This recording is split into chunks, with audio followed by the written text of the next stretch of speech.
All right, as promised, we'll talk about the other woman.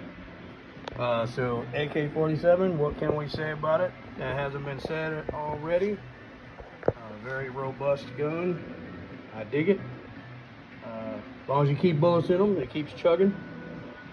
So you probably already heard that before.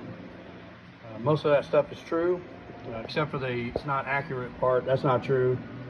That's more about the Indian and less about the arrow. I guess one of the complaints we could say is nobody likes the safety because they say it's not ergonomic. I happen to disagree. I think that's awesome. I haven't had any problem activating that, putting it back on, that kind of stuff. I'm kind of happy with that, because if you do a lot of downed operator stuff where you got to sling this and drag a dude, I don't want a little bitty switch getting deactivated and like bouncing around and all kinds of people trying to grab it and move it and all this other stuff. That's a good way to send a bullet into somebody.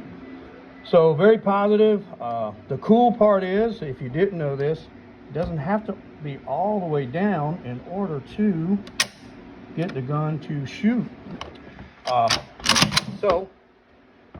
guess the bad side is if you have 5 or 6 minor attracted people fighting you for this gun, they could like slip that thing out of the fire position, but pretty much it's got to be all the way up to shut it off. So that's a plus. The other cool thing is this thing can shoot out of battery, so it can almost be completely.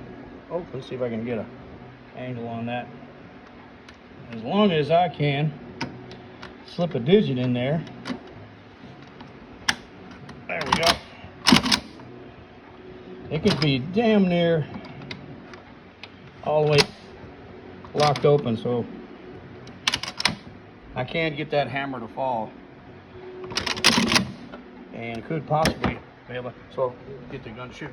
So if I mess up the manual of arms and get it partially locked open or stuck open or whatever, I still may be able to manage to get a bullet to come out.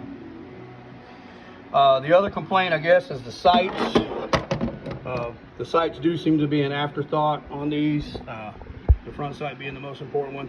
I'm a big fan of the XS sights. You can get the big dot, that's pretty cool, or you can get the white stripe. Not like typical marksmanship sights, but we don't have 100-yard problems, we have 100-inch problems. That's kind of where we're at.